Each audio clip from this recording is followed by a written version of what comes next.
May sabihin pala ako sa inyo.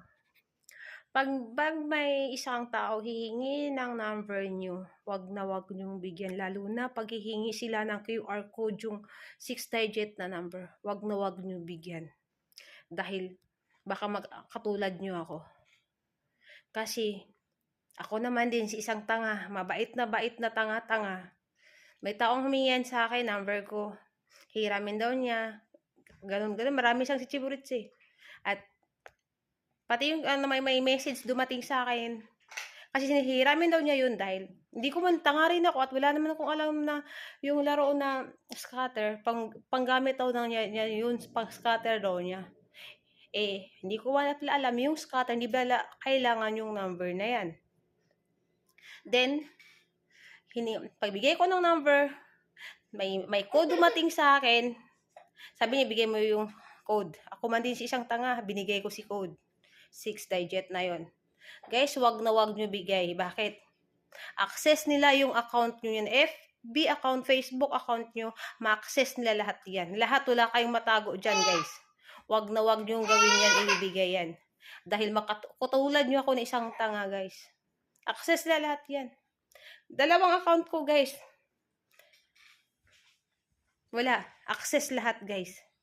Pag ganyan naman hihingi sa inyo, number at saka QR code, guys.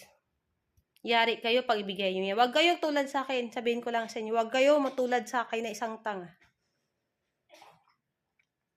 Kasi, hindi akala nyo kayo lang gagamit ng ano nyo yan, Facebook nyo yan. Hindi. Access nila yan.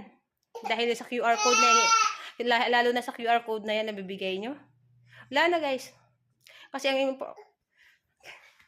katulad ko na tanga-tanga. Ayun. Lahat kung ano meron dyan sa Facebook nyo yan, wala kayong matago dyan. Dahil access nila lahat yan. Huwag kayong katulad ko matanga-tanga. Isang katangahan yan, guys, pag ibigay nyo yan. Kasi nangyari na sa akin. Hindi ko pala alam. Lahat ng mga sinabi mo doon, lahat ng mga kung ano-ano, malalaman. Hindi ko nga alam kung bakit ganun. Hindi ko rin alam yung katangahan ko naman din kasi.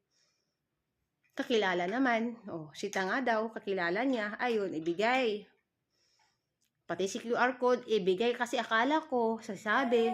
Mali ko naman din kasi yung scatter na yan. Wala naman din talaga akong alam na anong meron dyan sa scatter na yan. Ayun, kasi ginamit ako sa scatter, ayun yung QR code.